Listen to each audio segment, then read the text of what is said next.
This is Maurice LaMarche, voice of the brain from Pinky and the Brain, and Momo the newscaster from Futurama. And you are on Splash Pages. Good night!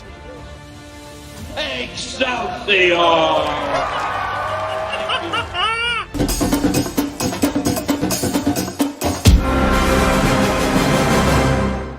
Everyone thinks because you're a zombie, you don't know good coffee. Well, they're wrong. There's only one brew that gets my seal of approval. Deadly Grounds coffee is my guilty pleasure. The aroma is so intoxicating. It brings all of my neighbors out of the woodwork. Deadly Grounds coffee. Coffee to die for and zombie approved. It's good to get a little deadly. Use the front door! Oh, they're so disgusting.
Happy Tuesday, everybody. You're watching Splash Pages, our comic book club, and that's always powered by the Dorkening Podcast Network. We've got an awesome show for you today.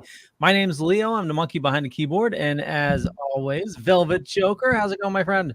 It's going great. Good evening. We got a Thanksgiving week upon us, and everybody's ready to stuff their faces with mashed potatoes and stuffing and gravy. Oh, Indeed. Yeah, love the gravy. Love the gravy. Drew, my friend, how's it going? I'm good. Ready to just cut the turkey, continue Rich's metaphor about Thanksgiving things, sweet potatoes, yams, marshmallows, string beans, pie, pumpkin pie, apple pie with a la mode. Has to be a la mode. It has to be a la mode. As long as those marshmallows don't come alive, right? I won't even. We're not going there yet. and as always, good evening to our Jeremy commenter, Jeremy. Thank you, sir. Nice to see you or hear you. Huzzah. And everybody else too. We have a good show for you. We're going to be talking about Thanksgiving comics. So when everyone's watching the game, the dog show, or the parade, no matter where you are, we're going to be reading or probably debating what Thanksgiving themed content we will be watching. I thoroughly cannot wait till we talk about things that we definitely watch every year for Thanksgiving. But how are you guys doing? Doing okay. Yeah. Not complaining. So, Leo, just so our viewers know, you got to live the good life today by enjoying a great movie in a movie theater where there was only you and one other person. Very, very rich, very cultured. Oh yeah. It's I was lucky, it was everybody knows I'm a germaphobe, and with the Are you really? And I am. I'm I didn't know that. Oh my God. Yeah. Matter of fact, like going into hospitals, I can't unless I'm like the person going to the hospital. I used to keep like a big can of like Lysol in my car, and just douse myself with Lysol. Yeah. It's Wait. A man who used to chop heads off of snakes is a germaphobe. Oh yeah. Yeah. Did that happen later in life? Yeah. Did you develop is it like, how in Indiana Jones, he wasn't scared of snakes and then he fell into a thing of snakes and then he was afraid of snakes? Like, did a snake teach you like germs? No, I've been a germaphobe before the snakes. The snakes was, it was survival, and trying to keep my at that time my fiance happy, and safe. So I, yeah.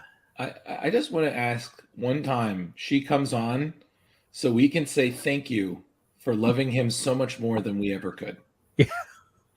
Oh my God, I have no idea how she put up with me. There was one time where I was about to go live, and she calls me frantically crying, and I had to like abandon the live stream and go down and see what happened. There was this huge snake crawling up the side of the house, and that night she stayed at her parents. So I just imagine you'd be like, really, this? You'd be like 5 minutes and I'll get back on the thing. And she's like, who are you?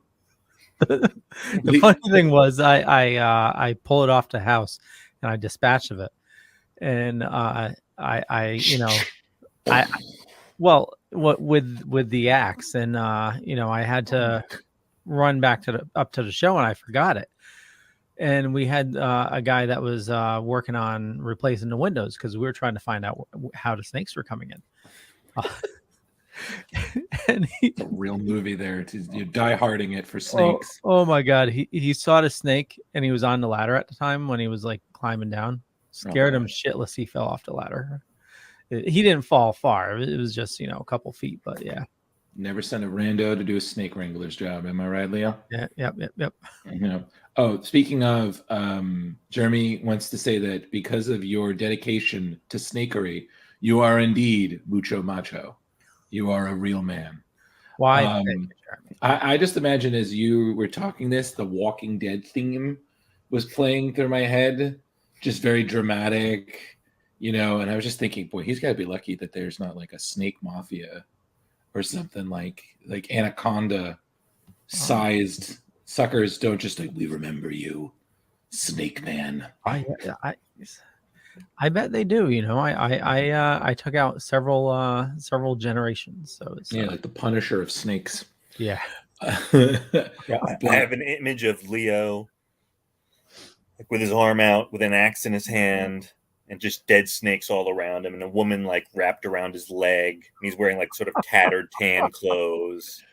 Yeah, he's gonna have like a really cheesy line too. It was like, yeah, I bet you like to see my death rattle. Well done. I love you guys. Just you're welcome. But I will say this, because obviously you two know I saw it Thursday. Yeah. Full get up. Just to preface it, no spoilers. Absolutely. So anybody watching, just we don't want to spoil it for anybody.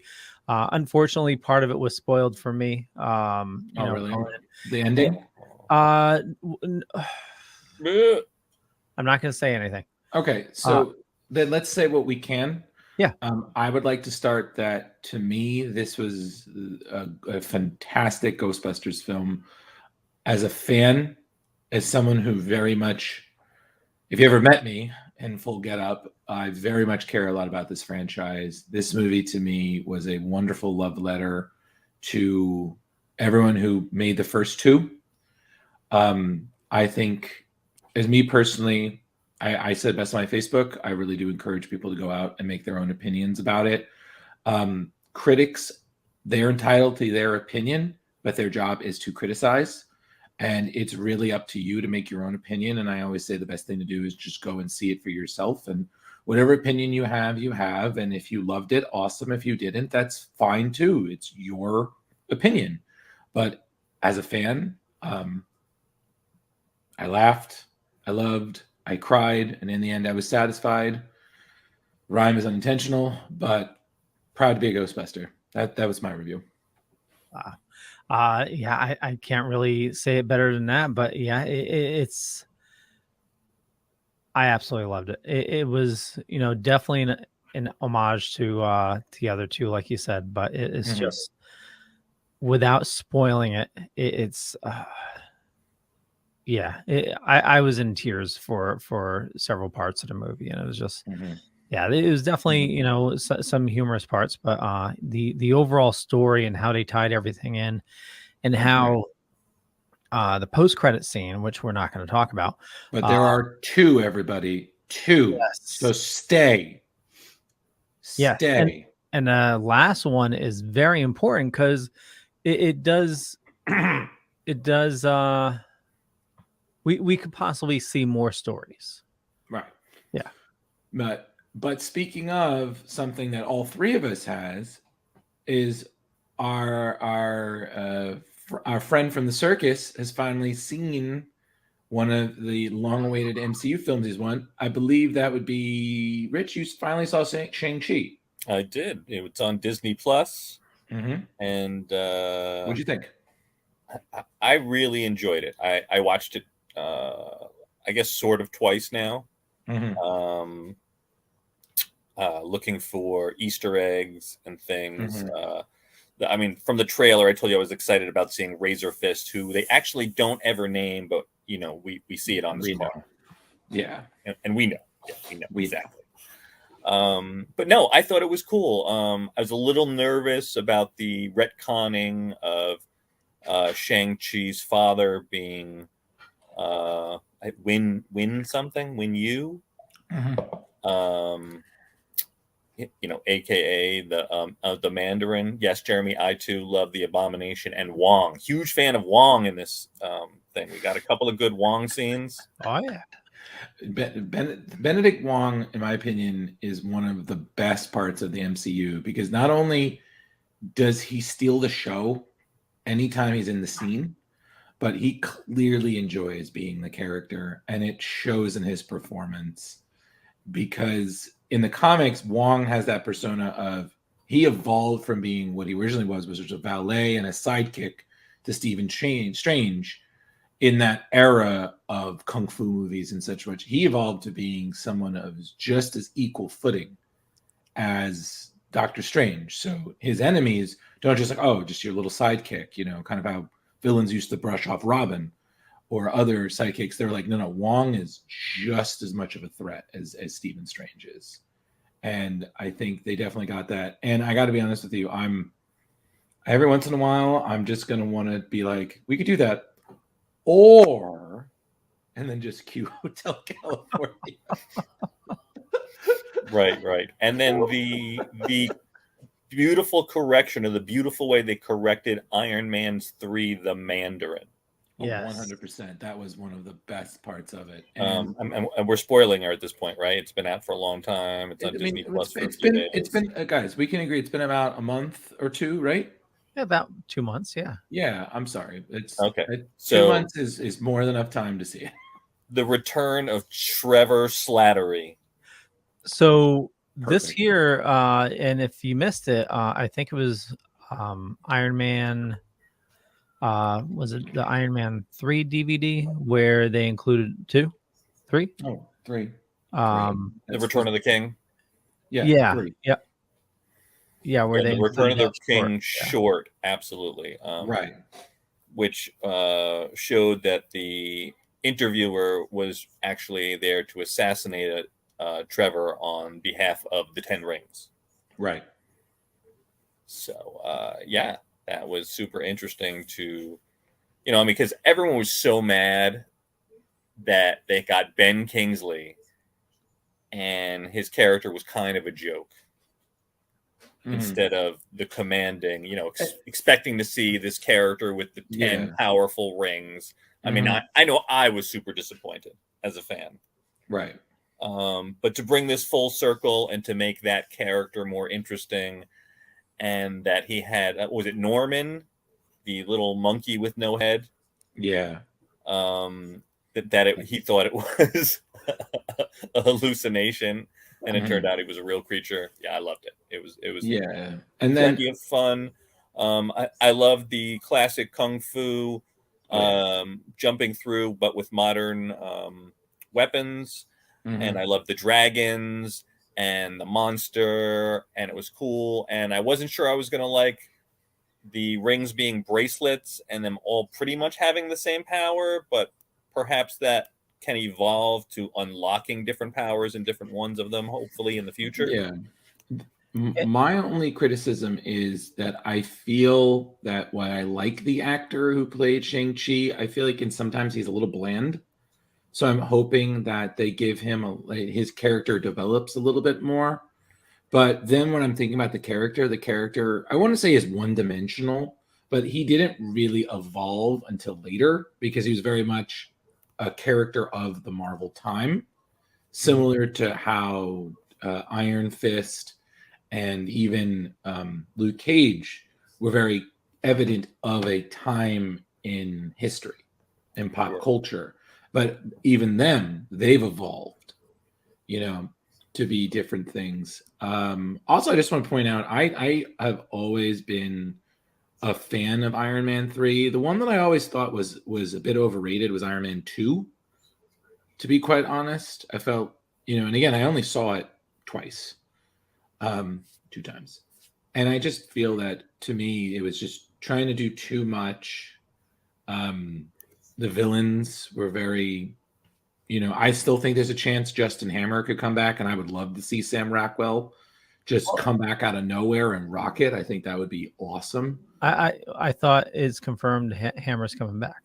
I think he is, but I'm just saying, I've always said, he didn't fall under what for a while was the Marvel curse, was if you're a villain, you're going to die in your movie.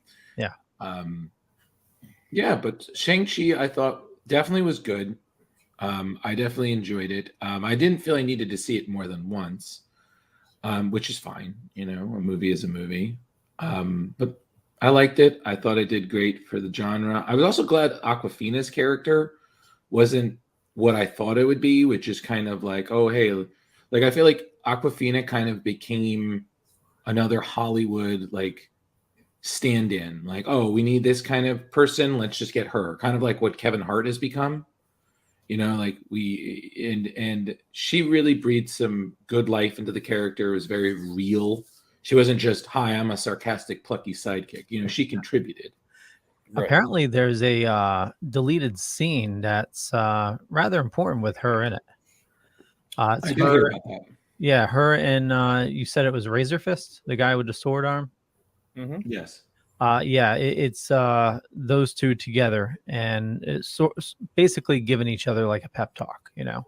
She's saying she can't do it, and he's like, hey, I've seen you work, and you're better than most of the men on my crew, or something like that. So I'm sure we'll get that on Disney Plus at some point. Absolutely, but. And Drew, in response or just another perception of where you thought that Sam Liu was a little bit flat, I thought that was sort of intentional because he was still figuring himself out, and it was a little bit of like a buddy movie with him and Awkwafina, where he was the straight man and she was the comedic partner. Oh yeah, maybe. I mean, again, this is the first time we're seeing the character. But I do think it's also funny because I think they had a meme like, oh, hey, you just got cast in a Marvel movie. They're going to have a scene where the character, usually, when it's a guy, he takes his shirt off and he is freaking ripped. And I was just like, yep, that's going to happen. You got to see. The second you get in a Marvel movie, you hit that gym like a hurricane. Have you seen his, what's the actor's name? Sam Liu, I believe. Sam Liu, yeah. He's got a good sense of humor. I want to give him that. Oh, great sense of humor. Did you see his Sam Liu cut of his fight? No. Was it funny? It's hilarious. He took the fight and then edited it where every other shot it's the shot of him being kicked in the balls. And he posted it with hashtag No Nut November. Dear God. That's pretty funny. God. Yeah. That is pretty funny. Yep. But yeah, so that was good. I also, since we're talking about movies before we get into the comics, I also want to give a special shout out. The Jurassic Park Dominion trailer came out today. It's 5 minutes. I didn't know what I was expecting. Long trailer. Yeah, but I like what I see because I think it has a great homage to the past and a nice homage to what we're going to see in this. Because again, this is following the events of Fallen Kingdom, in which we see that the dinosaurs are now out in the wild. So we're going to see more and more of them and humanity in some way trying to exist in the same world again. And as you can tell, that is going to be a fucking nightmare. Yeah. So definitely some interesting things, but the trailer got me a bit more hyped because I don't think I ever actually saw all of Fallen Kingdom, which is surprising because Jurassic Park is in my top 5 of movies that changed my life. Yeah. Um, Fallen Kingdom was a little tough. I know it's CGI, but the whole, with that brontosaurus at the dock crying as the planet, not the planet, but the islands. oh yeah, the planet, Leo. Planet's getting smothered by a volcano. Yep, The islands being, destroyed. yeah. Just I know it's CGI, but I have a tough thing with animals dying, unless they're snakes, I But, think for me, the thing that I got annoyed with was that when I watched part of it, I was like, so this is like Jurassic Park 2? Yeah. And it's funny because I was pointing this out that Hollywood right now is doing this thing where it's been remaking films, but under this premise of continuing the franchises, but it's really just kind of like a I wouldn't say a thinly veiled remake. And I'm just like, and it started with Force Awakens. Yeah.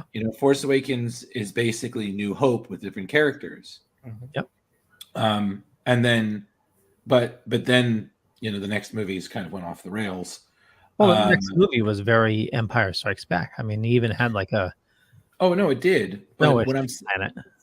Yeah, what I mean is by it's very off the rails is that you had that, and then you're trying to meet expectations, you're trying to do things differently, and then franchise fans will act a certain way. I mean, we don't have to go over the polarizing opinion of Last Jedi. Yeah. Like, holy crap. I feel like people are seeing that a lot now, and now, you get worried. I mean, I don't think Dominion is going to be. I mean, I enjoyed Jurassic Park 3. I mean, it's not amazing, but it's entertaining. But I think just like in the end, movies are movies. But it's just when it's very obvious, it's kind of like the same premise as our previous movie. I was like, we couldn't do anything different. We had to tread this familiar ground. And I think Angie brought up in a really nice way is that it's very much studios playing it safe. They're like, okay, we're going to have just enough nostalgia, just enough to hook them in. And we're going to do kind of the same thing, but with different people. And we're going to hope they don't get it. And it's just like, how old do you think this audience is? Like, some of us saw the movie in theaters. Yeah.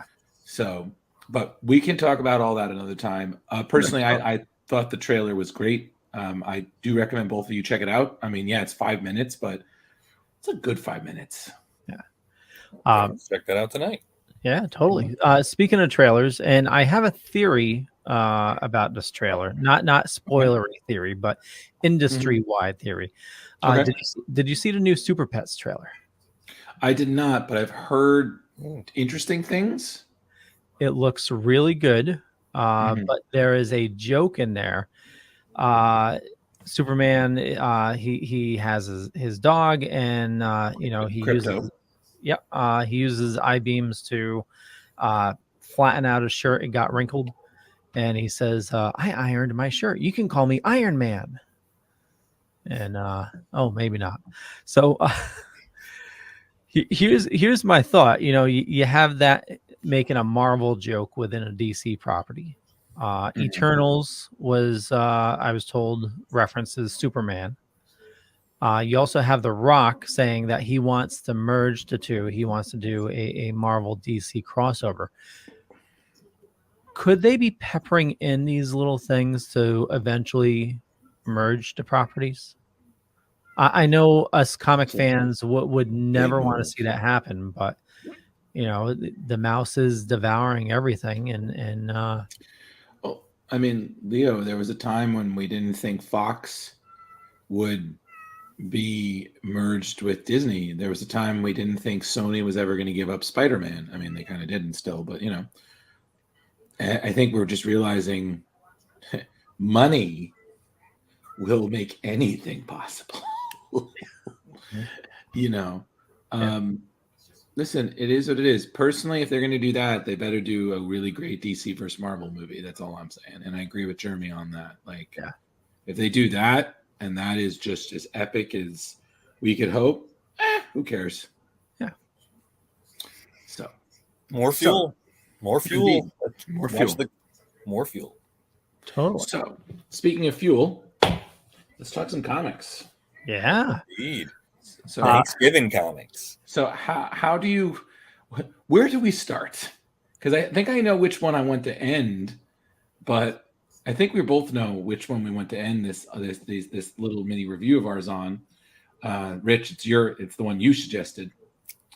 You think that's what we should end on? I think that's our unexpected note. I don't think anyone would expect that. But I mean, rip the Band-Aid off. I mean, if you want to do that, I mean, we could always sandwich it. We have something light. We have then the dark meat.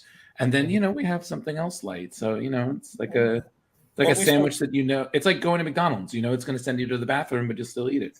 Yeah. Why don't we start with our inner child and think back, young child, Franklin Richards, the child of Reed and Sue Richards, the nephew of Johnny Storm, and adopted nephew of Ben Grimm. You know what? That's a fantastic idea. Let's get Calvin and Hobbes with it. Absolutely. So, all right. So we'll do that. Do you want to do that? Do you want to do that and then Macy Day Parade, or? See, we don't want to reveal what we're talking about, kids. So we're going to use codes. Yeah. Let's do that. We'll do that, good. And then we'll do dinner.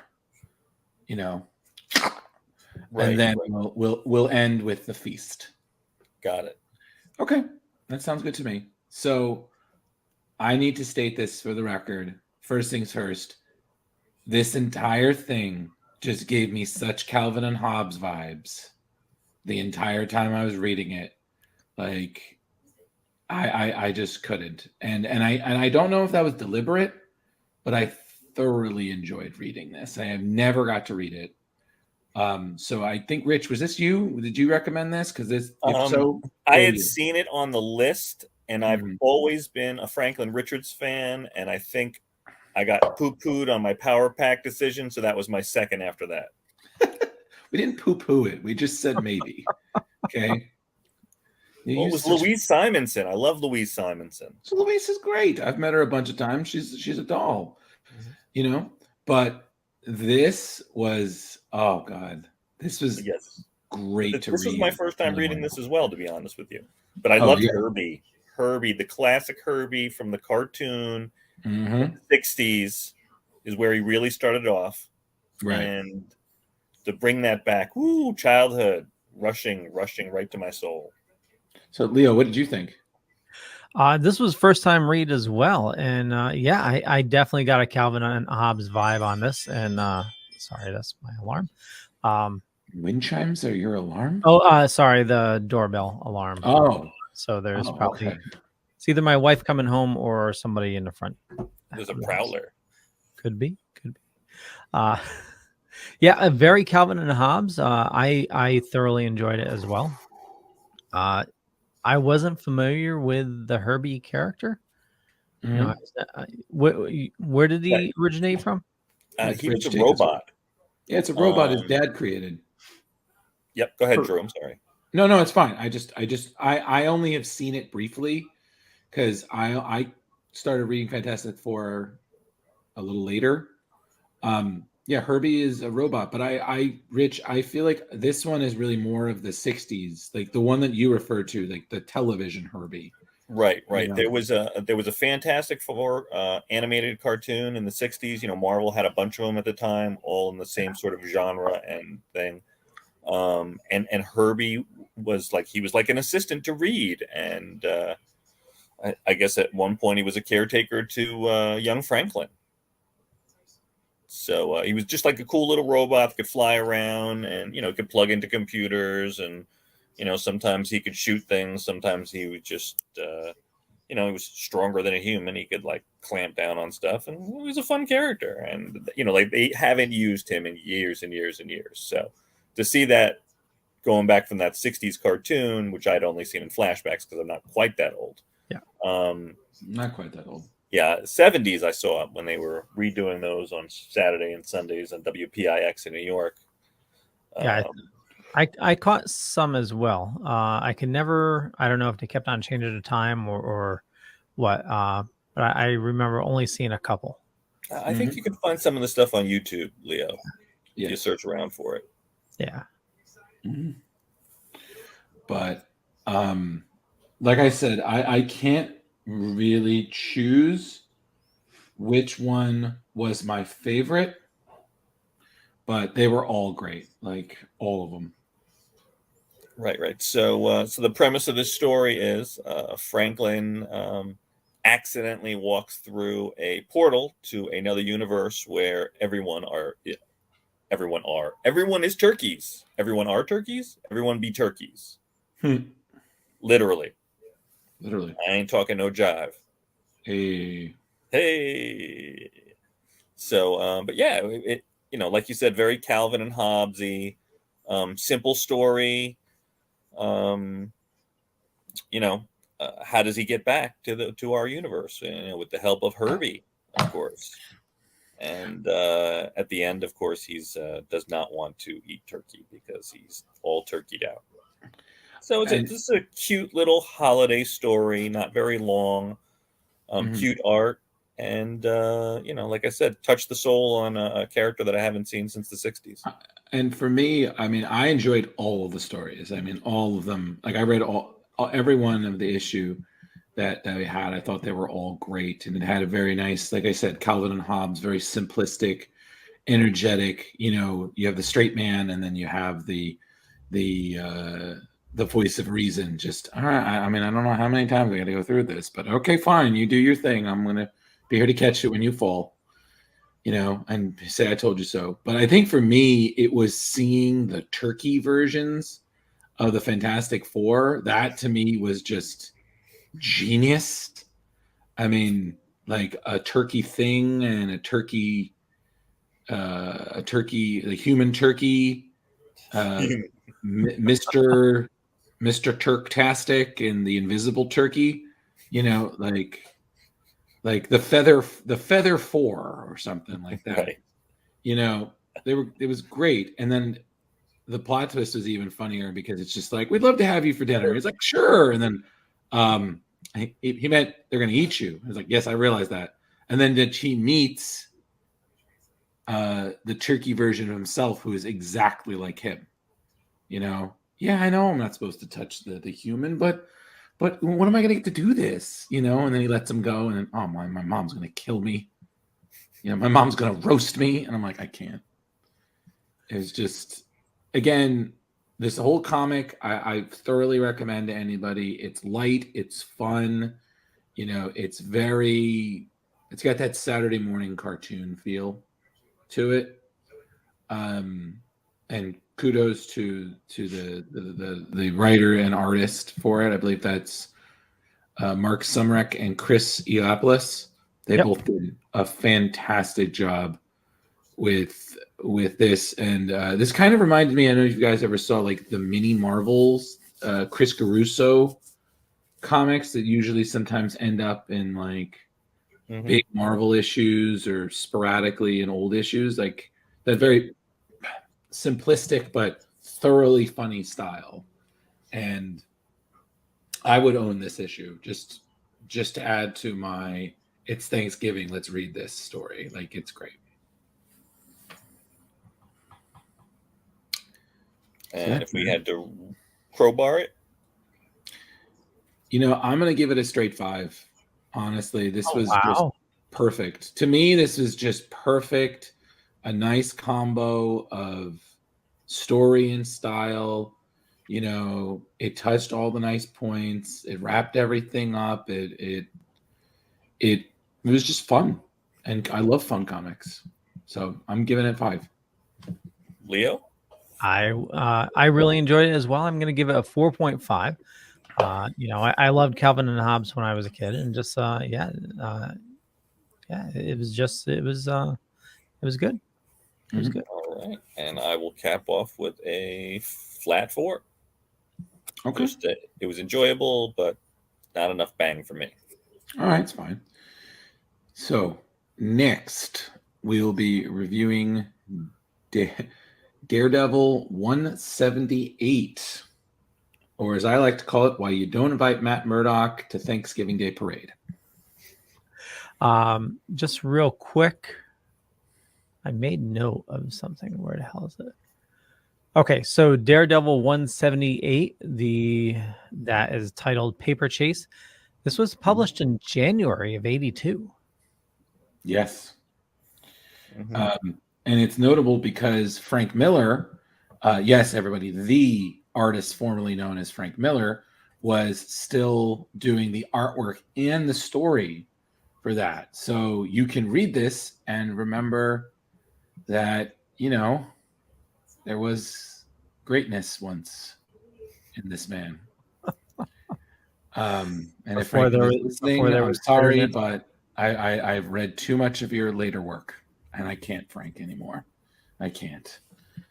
No, but I mean, this was also a really great read. I mean, I haven't read much of Frank Miller's Daredevil. I think the only thing I ever read was Daredevil Year One, which was essentially Batman Year One, but with Daredevil.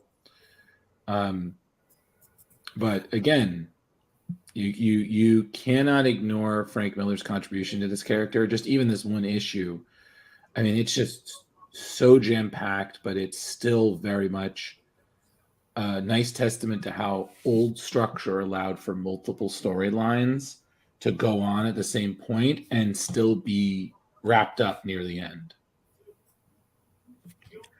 So, just real quick, a question as the non-intelligent person here. No one said that. No one said that. I'm busting. Okay, so is it normal for there to be this much killing in a Marvel comic? Yes. Oh yeah, especially in Daredevil comic. Lots of ninjas died. Lots of the hand dies. Lots of henchmen die. Oh yeah. Just Leo, there's a ton of cannon fodder in Daredevil. Like, you cannot imagine how many, just reading on how many hand ninjas we have seen slain. And I noticed that it didn't really, like, you see the stab here is orange blood, and then a lot of the stabs is just you see poking through the shirt. Yeah, of course they gotta make it. They probably got to get through some sort of rating there. Yeah, well, back then we still had the comics code, so you had to. They still had murder, but there was a limited amount of what they could show. And this is also '82, Leo. So this is when comics, you start to see hints of the darkness that would then become ultimately synonymous, as Jeremy pointed out, with comics. I mean, just this is '82. In 3 years, we're going to have Watchmen, and that's going to change the game. Right. And you got to also remember. Sorry, Rich. I've just been with thought. You got to remember, Alan Moore was a contemporary of Frank Miller. I mean, I remember reading a story of them after a convention where they were just firing back stories between each other. So just imagine Alan Moore sitting across from Frank Miller, and they're just throwing Superman stories back and forth. And Alan Moore won, funny enough, by pitching the end all be all, which was Superman in Hell. And I was just like, yeah, if anybody's going to pitch that, it's going to be Alan Moore. Did that ever get written? Oh, yeah. I don't know if Alan Moore wrote it, but I definitely know that Superman has been to hell, which does not sound like something you'd ever think would be said, but DC wasn't afraid to go there eventually. So essentially, just to summarize, there are 3 stories in this one. You have one, which is an audition. Just real quick, Superman issue 666, published October 2007. There you go. Oh, there you go. Oh yeah, there was also Batman 666.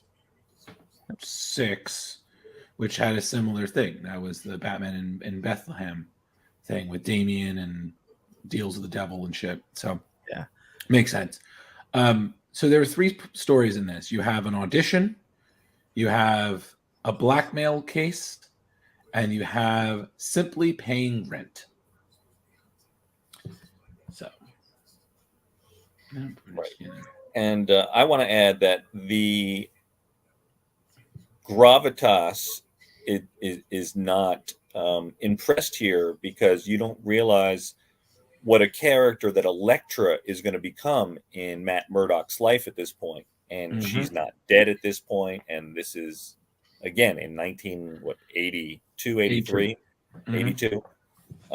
So we're talking about 92, 2000, it's 40 years ago.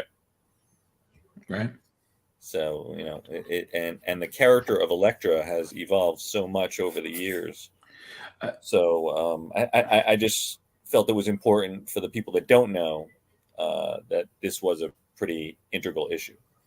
I would also like to point out there are 2 things in this scene in this comic, 3 that I thoroughly enjoyed. First one is that you have, again, Matt Murdock foiling criminals without revealing that he's Daredevil. So he plays the oh, it's a new office. Oh, I'm so sorry. Oh, I'm so sorry. I am so sorry. But no, Leo, flip back because I have to address that one scene. Okay, yeah. I'm sorry. I have never felt more called out in my life than the scene where Foggy is meeting with Luke Cage and Danny Rand, and he is trying not to be tempted by the pizza. and just the part where'd the last light go? I was like, okay. And even then with the anchovies, just no. Here's the thing: I draw the line at anchovies. Oh yeah, it's more just the pizza. But and then later on when he was like, yeah, man. I was like, man, I bought you another pie. I was like, that is 100% something that I would say to somebody. I said I was sorry. I bought you more slices. But now, Drew, this is a very important question. Mm-hmm. Will you go California? Will you go pineapple and ham? Never. God, no. You don't know what you're missing. Listen, Rich, you are entitled to your opinion, and I respect Absolutely. it, even if it's an abomination. Right, that's fine. Right. You can have all the pineapple on all of the pizza. And you want me? Listen, and I love a classic cheese slice from New York. Don't get me wrong. Fine. That's fine. I will stick with my. I will stick. Here's the thing. I used to be just a strictly cheese pizza guy. I have evolved to Sicilian, to mushroom. All right, nice. Pepperoni isn't horrible now. I mean, I really don't like it, but it's not the end of the world. And then even the cheeseless slices, those are also delicious. I'm getting hungry now, so now I'm kind of foggying it right now. And then the other great moment was you have literally a superhero fight at the Macy's Day Parade. I was like, wow, just great. There he is, Kermit. Poor Kermit. Yep. So, and then even again, what I just enjoy is normally it is cold as hell at the Thanksgiving parade. Luke Cage is just sitting there with an unbuttoned shirt, yeah, what's going on? Are you? Yes, I am. Are you? No. You just see the difference in personality. You have Luke Cage yeah, I'm showing off. Danny Rand was like, no, go away. You can see why they're best friends. Opposites attract. But what I also enjoy is that, again, you still have the very realism. You have corrupt politicians, you have corrupt cops, you have death, murder, all this stuff, but it's still woven so well into the story. So, you're just like, well, that's Daredevil. Right. And this is a great interaction and fight. And it when it comes to when they finish, is kind of Daredevil was just kind of it felt like he was just testing Danny Rand. Oh, he totally was. And because when it was time for him that he needed to go do what he did, he just bounced. I feel again, also this this to me showed like Frank Miller's love of kung fu movies, because this is very much a martial arts thing. You know, one master challenging another master to see what they got. Right. So What move do you call that? Ducking. oh yeah, that was great. Huh? Seems to work for you. Yeah, and also, I'm sorry. The worst payoff in history. Hi, I'm just going to give you. I'm just going to give you your payment during a parade, and then a kid's like, "Oh, candy!" I was just like, "Oh my god!"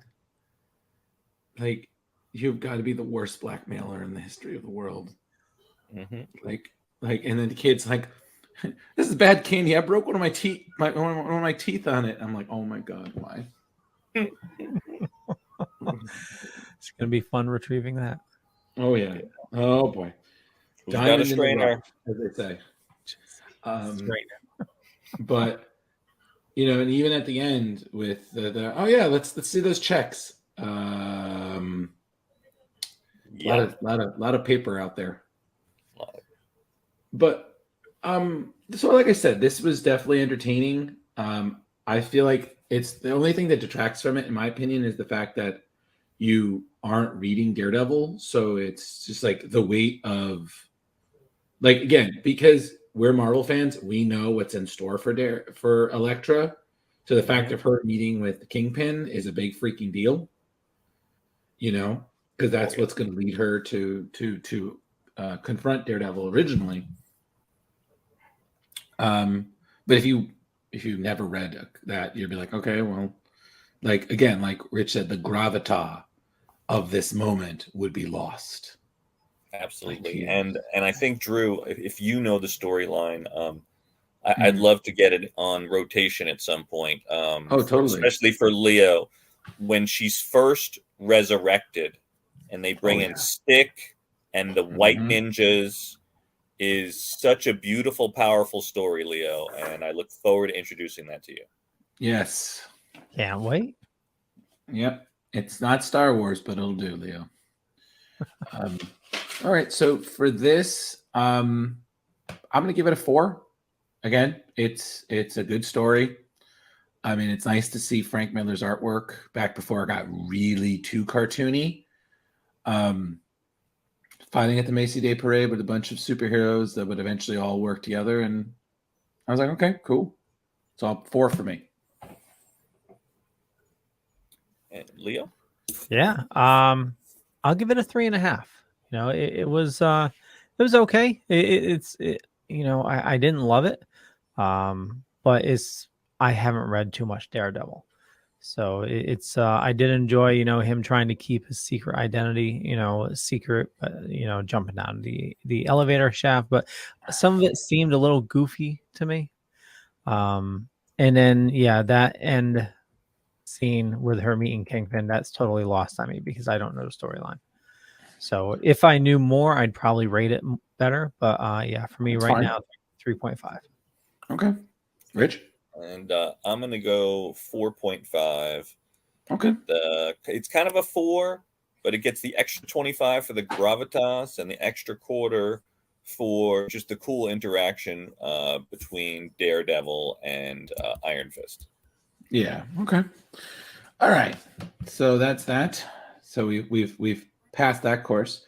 Now 50% of our Thanksgiving reading is done. Hey. Now we're going to interrupt this lightheartedness for some very dark storytelling.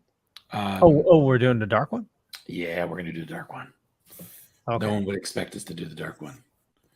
So, especially me, since we mentioned the order we were going to do it in. I know. We're switching things up. Wild card, Leo. Jeez. On the fly. Okay. Yeah. Sometimes you got to adjust with the technical doodads and spinners and stuff. It's okay. I had them all prepped anyway, so we're all good. So, first things first, it is such a pleasure to reread these old comics because this is, in my mind, such a forgotten part of comics the old school horror comics, and just to remind yourself that this is as pivotal to the evolution of comics as Spider-Man, Superman, and all the other heroes. It's just so great. And again, for a short story, this is better than some anthology issues that you see today. Like, just fantastic. So I think, Rich, was this you again too? This was you, right? It was. I actually lobbied pretty hard for this one. Yeah. Why And I had never read it. It was just based on the description of the story. Why don't you take this one then? Well, I don't know if I should give the description of the story because that kind of ruins the twist at the end. I mean, if you want to like just summarize it without giving it away, I mean, that is possible. Like it's an execution, but from a perspective that we wouldn't expect. All right, so it's yeah. All right, I might as well say what drew me in. So it's like Drew just said, it is, as you can see, the executioner, but is an executioner story from the perception of a turkey. Dun dun dun. I would like to point out I'm still going to eat so much turkey on Thursday, Friday, and Saturday. So this did not ruin my appetite. I just want to say that, but it was pretty interesting seeing that perspective, and you legitimately thought it was a person right until the end. And I thoroughly loved it. I mean, guys, you realize this is a 5-page story, and it is beautifully done. Oh, totally. I just want to say this was written by Stan Lee, and the artist was looks like Miriam Fass, and this was released March 6th, 1953. Jeez. Y'all want to talk about a throwback? Here you go. Absolutely. Yeah. But yeah, I have to concur. Horror comics of this caliber are like a forgotten art, and this was so beautiful. The writing was so perfect, and the art, even for the time, it was great art. And it was such a, I don't know, it was like the darkness and the creativeness was just, it touched me. That's all I could say. I guess that's the best way to describe it. It just touched me in a deep and profound way. And to see that you're doing this story where you think a guy is being killed, and they start off, and they circle the calendar. It's going to be on the 26th. And he's like, I'm living in a cage. My food is given to me through a hole. When I'm sleeping, rats eat the food that I don't eat. And you're like, oh, this is a guy, and he's about to die, back in the day. And there's the executioner, until you see the executioner's axe fall, and there's a turkey head on the floor. Beautiful. Yeah, beautiful. It's just hands down, again, just superb storytelling. The ambiance, the narration, the twist. I mean, M. Night, stay away from this. Okay? Like, don't know. Maybe Hitchcock, but not M. Night. No, honestly, this is another great example of a short story that really puts a different twist on the holiday. And because you never really think about that. Like, what would the turkeys be thinking? But honestly, what a great unexpected thing. And that's the best thing you can do when you're talking about things like this. You just have to throw in a big old ugly monkey wrench like this and just throw off everyone's perception. So well done, Rich. Thank you. I'm glad you enjoyed it. Now, Leo, our super positive partner in crime. Yes. What is your perception of this short story? Okay, this here really, it was definitely mess you up. It did. It's really morbid. Just the description, okay. I have to read some of this because this here Stan Lee did some amazing work, but just, I'm a very visual person. So reading this, like visualizing what's happening, it messed me up, and so the door of your prison swings open and there he stands, your executioner. The executioner places your head on the chopping block. He raises his axe. Then you hear it swishing down. You feel it cutting through the flesh of your neck. And just before your head falls to the ground, you look up at the face of your murderer and you wonder how things happen in a civilized world. And you wonder why slaughtering always takes place on a day called Thanksgiving. Just the visual of it, of the turkey, just looking up as his head is falling, it's bizarre, but, super morbid. Leo, I got chills when you were reading that. Yeah. I loved it. And I'm straight up. This is 5. This is a 5 all day. Same here. 5. Yeah, I agree. All right. 5's all around, everyone. Yeah, we rarely agree like this. This is strong. Oh yeah. And I highly, Leo, what was the name of this comic?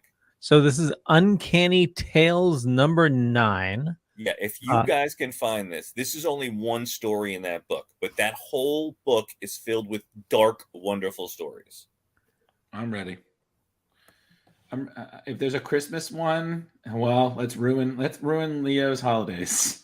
2021. Well, there is a story called Rudolph's Racket, but I don't think that's Christmas. Yeah. No, that could be. It's probably about cocaine. Red noses and stuff. All right. So let's redeem some of the holiday with the nice one, which was my recommendation, which somebody here, not this one, somebody here thought, oh, it's a little cliche, but I'm like, you know what? Some cliches are great. But before we get to that, I have to ask, gentlemen, do you have anything that you like to think is mandatory Thanksgiving watching material? Well, for our family, normally either the day after Thanksgiving or after Thanksgiving meal, my wife needs to watch Elf, and I normally watch that with her. Okay, interesting. Yeah.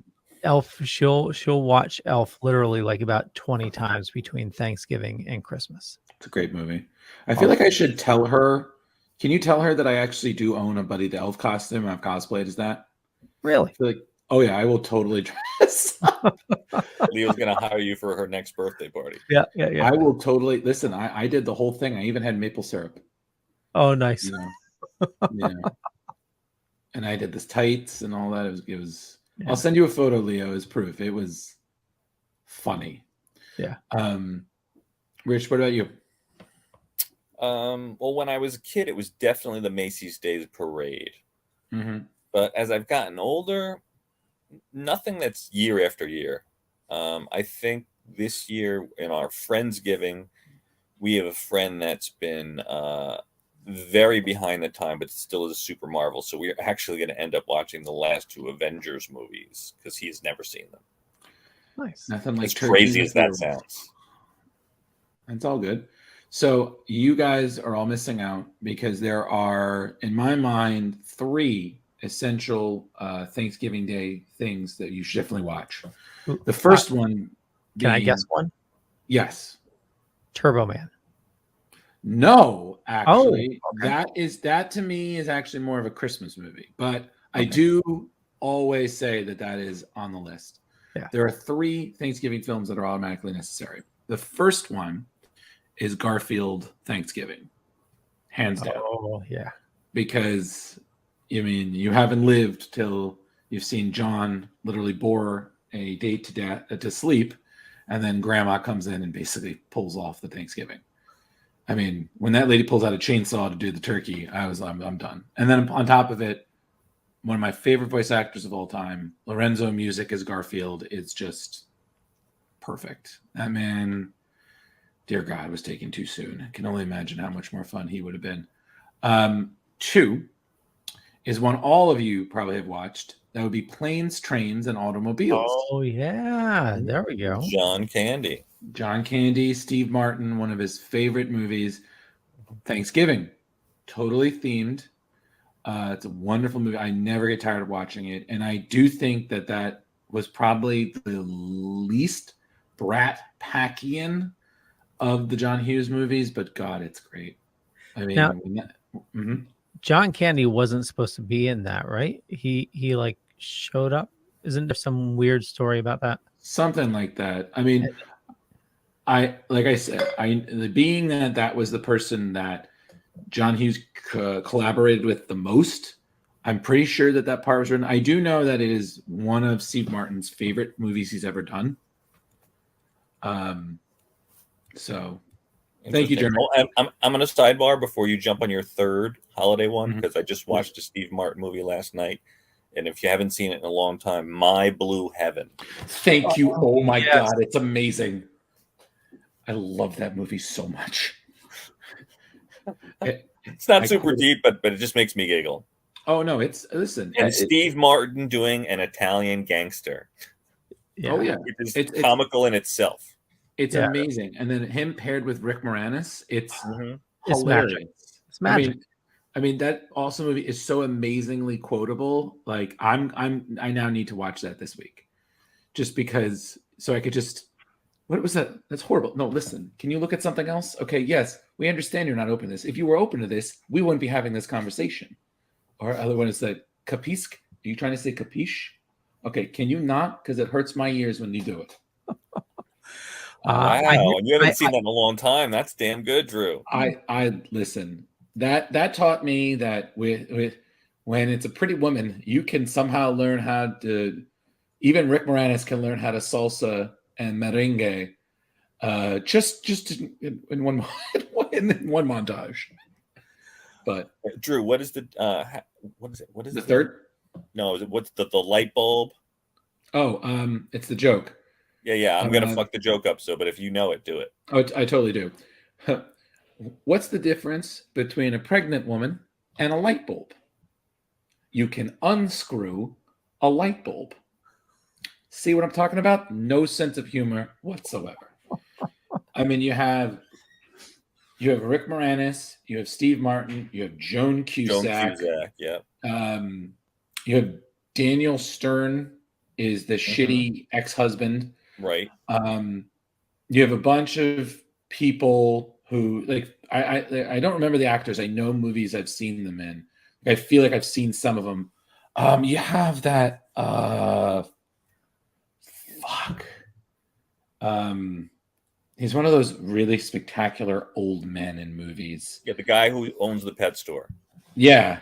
Yeah. I don't know his name either, but he's been in Yeah, a ton you of know things. exactly what I'm thinking of. Yeah. And he's just- He's like, You- oh, no. His face Yeah. is all like, oh. You dirty rat. I already said that. Yeah, well, I say it better. Oh God.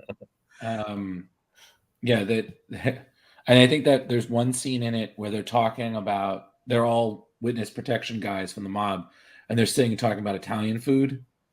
And someone's like, I drove 45 miles to a place that I heard had good marinara sauce. And please. I was like, I can't. That is like the most Italian thing ever. Like that is very much, I feel like that would be something on my dad's side of the family would say. Just be like, please. Now, minus that wonderful tangent, which everybody, all of the movies we've talked about, please go out and see, rent, buy, Amazon, whatever. The third one, which is a personal classic favorite of mine that I recently have and will watch this season, Son-in-Law, starring Pauly Shore and Yes. Carla Gugino. That's Pauly Shore going to the Midwest for Thanksgiving. I remember the movie, but I don't remember it being memorable. Pauly Shore movies, in my opinion, grow on you. I've always been a fan of Biodome, even though it is by no case a good movie. It's fun. I've always been a fan of Encino Man, which again, it should not work, but it does because it was early 80s. And Honestly, Son-in-Law I thoroughly enjoyed, just simply because his, what's up, buddy? The whistle, Wheeze. the whistle, playing the farmer, was great. And I mean, this is still the height of Pauly Shore's popularity, so it wasn't Yeah, depressing. kind of died down after that, right? Oh yeah, He in the was- 90s, when after I would say Jury Duty, it started really. I don't think I even saw Jury Duty. I think the last one I saw was like in the Army now or something. Yeah, though Jury Duty in the Army, those are the last two of that era, because after that it was just no thank you. Yeah. But Son-in-Law is another great one, because again, you have very California surfer bud is in the Midwest trying to adapt to farmer life, and you've got, again, all actors that I've seen in other movies, but I cannot for the life of me remember their names. Like, I know the guy who played the coach of the Hawks in Mighty Ducks is the dad. Well, he was also the judge in He's also the lawyer in My Cousin Vinny. yeah, Lloyd, yeah. Utes. Yeah. Oh, You- yeah. He was in there. Carla Gugino is not aged, and she is beautiful regardless, no matter what. And fun fact, that's also another great reference. The tattoo guy in the parlor, that's Flea from the Red Hot Chili Peppers. So I'm telling you guys, those three in my mind are quintessential Thanksgiving films to watch and remember. And why not? But if you want, if you have your own traditions, why not? Continue watching Elf, Leo. But no, honestly, those are three movies that are very Thanksgiving centric. And I will have a similar rant when we get to Christmas movies, because I have so many theories about those, because I'm very passionate about that. But with my reviews out of the way, let's talk about the next comic, which was one of my selections. Well, before we do that, I just want to say awesome picks, Drew. Thank you. It's yeah, I love all three of those movies, and yeah, really well done. Thank you. Just like in Star Wars, a lot of movie minutes died to give me that information. Thank you. So, without further ado, JSA 54. The Window. Thank you, Rich. Now I know exactly what's on your mind in Thanksgiving. Well, it's a dead center in the comic. That wasn't done on purpose. I didn't do that. So, minus the juvenile opinions of one of my candidates, and don't get me wrong, I totally thought the same thing. This is one of my favorites because it actually is based on a great tradition in DC Comics, that the JSA, the Justice Society of America, would have an annual Thanksgiving dinner. Now, this story follows a crossover that they had with the JLA called Vice and Virtue. So you will have one event, which is the JLA, JSA, all having one big meal. So that's a lot of superheroes under one thing. And this is all Jeff Johns. This is during his era of JSA. And I got to be honest with you, this thing to me felt less like an issue, and it was more like what really would happen if superheroes celebrated Thanksgiving. I mean, it's got totally. It's got fights, it's got drama, it's got every character has a little great moment, and even recipe sharing, yeah, everything. And thoroughly, honestly, this is one of my favorite things to read near Thanksgiving. It never gets old. I've even reviewed it for Screen Rant at one point. And there's just so many beautiful little moments here that I thoroughly enjoy. So before I go to my favorites, what did you guys think? They should have just titled this, and this is going to spoil it though. Batman's Always Right. That should have been. Yep. Big old Batman being right. Yeah. But yeah, it's, in reading this, there was definitely a lot of heart behind it, where it is really encompassing a lot of, the regular family discussions Mhm. that normally happen, with a large group together, except you have, somebody getting thrown out of window, it's, yeah, I found it, adding quite a bit of realism to, unrealistic um proportions. No. You're looking at the wrong character.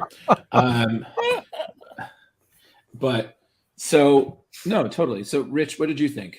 Yeah, well, the beauty of this comic is what you've both said already, is that it's what the heroes would be like in a relaxed format, just hanging out.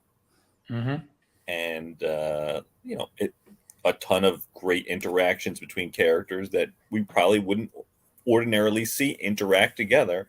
Definitely Mhm. not in a chill holiday festive locale. So yeah, it was it, despite my reluctance to do this, it was fun to read, I have to admit. So thank you, Drew. You're welcome.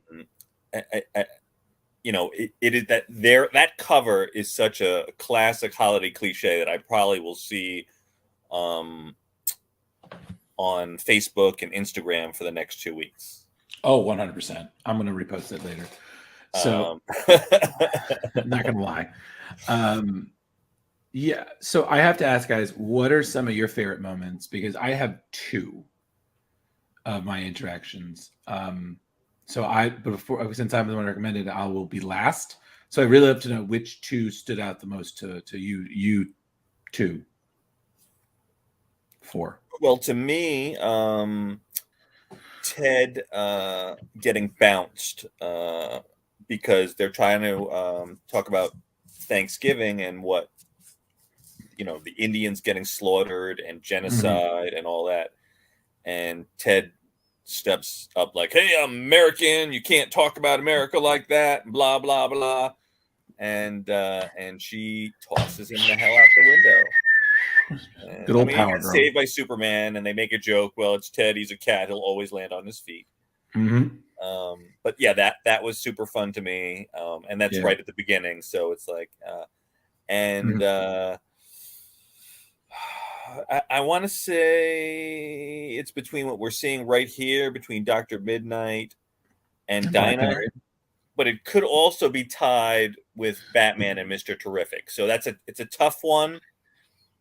So I'm going to say more the emotional thing, because Batman is just everyone always picks Batman. So I'm going to go with the Dinah and Dr. Midnight thing with the.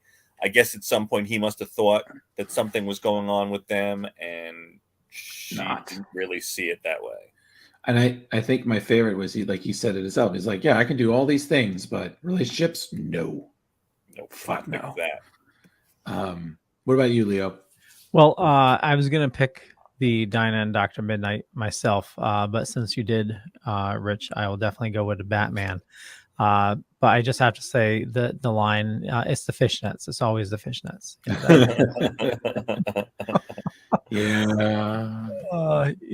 Well, definitely. Yeah. Definitely, Batman, trying to, there's one like in the beginning where it looks like he looks like he's smiling a little bit, but it's just, it's definitely a smirk. Yeah. But yeah, just the interactions with Batman, obviously because it comes to fruition, he's always right. Don't you love that he's searching for a problem? He's like, yeah, is everything okay in Arkham? And like, what about any anomalies in Earth 2? I was like, oh my God, you really are searching. And my other one is the sharing of recipes. I just love that. It's just a really good, family discussion there. It is just, yeah. I think you got to also love Hawkman getting mad at Green Arrow. Yes. For catching him in the act. And Green Arrow just like, why'd you all dress up? And he's like dressed normally. Yeah, I love that. Yeah, for once. Okay, so I have three. So I'm going to cheat. So I have three. One is I love Stargirl complaining about sitting at the kids' table, and Oh, yeah. and Captain Marvel, who again, I'm sorry, like I know he's called Shazam now. I have no problem calling him Captain Marvel. All right, so I need to state that for the record, because if I talk about him, you'll know exactly what I'm talking about. But regardless, like yeah, you're sitting at the kids' table, and he's like, "Aren't you a kid?" And he's like, "Ixnay on the idk," because they don't know. And then you have Impulse and Jakeem Thunder, who they had a great scene before. They were both saying how school's bullshit, and you had Jay Garrick like, "Hey," like he's pulling a Captain America, like language. That was stupendous. Like they're like, "Oh, hey, look, we do mashed potatoes." I'm like, "Oh my god, why is Courtney sitting at this table?" Like these, like you have Bart Allen, you have Jakeem Thunder. Like I was like, no matter who they're young boys, they're gonna act like idiots. It's just common sense. I gotta say, I love when the villains just pop up out of nowhere and they're talking their big game, and then they see everybody covered in food, and they're like, there's a bit more than I was like, that's 2, 4, yeah, this, we should go. We interrupted their meal. And then you have the next page, Leo, with just a beautiful full pager. Leo, next page. Oh, look at God. I said next page, not the ending. Back.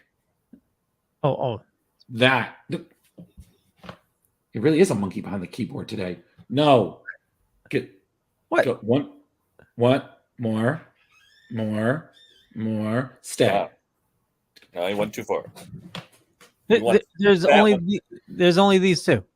No, it's that. Yeah, stop. That one. Stop. Yeah, that one. that's All where the I had it heroes. in the All the beginning. heroes and the bad guys in the middle. That's Yeah. where I had it in the beginning. Yeah, all of them covered in food, surrounding them. Like it's like again, it's like, wow, that was stupid. That, and then right next to it, delivering all of these pizzas. Because dinner's And and they're just, yep, here's keep the change. And then hey, do you want your free breadsticks? Boom. And I was like, tonight. yeah, and then, Of course, Batman's paying for it. of course. Yeah. Because he's But- Batman. Yeah, and then of course he got the, you want to say it? You want to say it? Look, told you so. Like again, this is still one of my favorite holiday themed comics. It never gets old, and it's just fun. And again, very often you see comics where you have your characters are established without a family, and then you realize a family is inevitable because you're gonna have all these people with the same like-minded interests. Of course, they're gonna get together, they're gonna hang, they're gonna drink beers, and they're gonna talk about stuff. That's just humanity.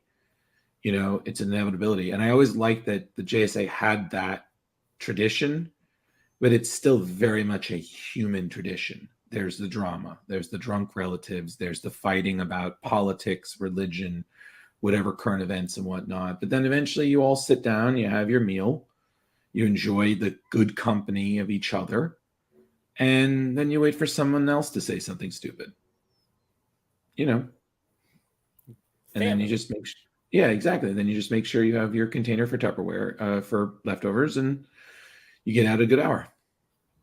So I'm feeling very grateful today. So I'm going to give this again another 5 because I thoroughly enjoyed this, which no surprise there. So that's a 5 for me, 5 turkeys. So And, I'm going to go with a 4.33 turkeys. 4.33. Okay. I'm gonna do a solid 4.5. okay, this is pretty well liked. Yeah. So Jeremy want to know, anybody have any dramatic family holidays? Any crazy drunk relatives? Oh, I'm gonna abstain. I've got one. But if Drew wants to go first, go ahead. No, I'm gonna abstain from mine. Okay. No. So I can do this, especially since I don't talk to this aunt anymore and haven't in many, many years. So I used to have an aunt that would, every time we would go to a family, at some point it used to be my grandmother that cooked all the time, But at Right. some point, she got too old, and we started going to restaurants. And my aunt would drive the wait staff crazy.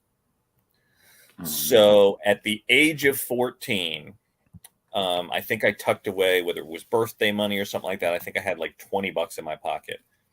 And at the beginning of dinner, we got there, and I remember right away there wasn't good ice in her water, or the ice wasn't big enough or cold enough. It was always an issue.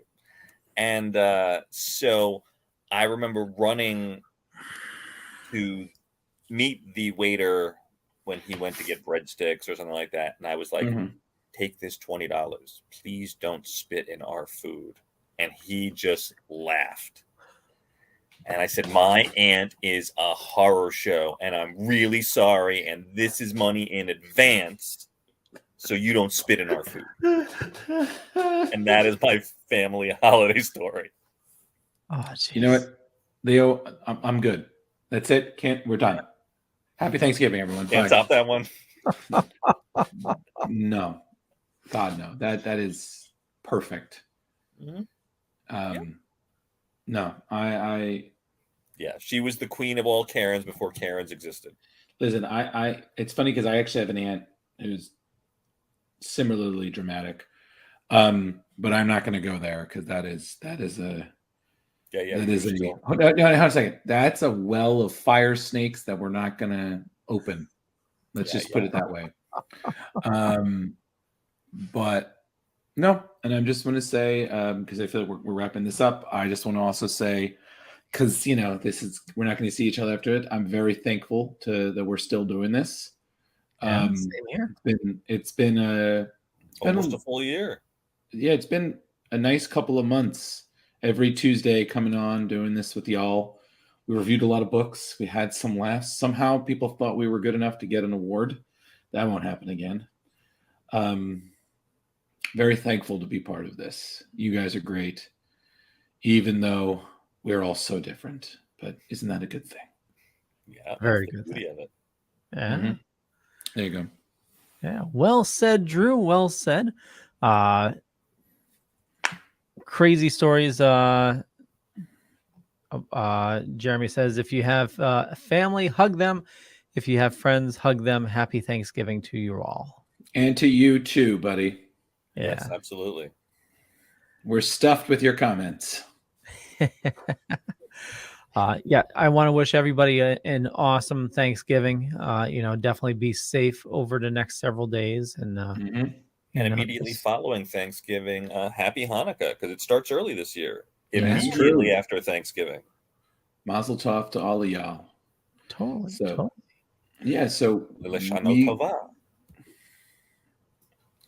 So essentially, everyone, we will be back next week. I have no idea what we're doing, but you'll find out.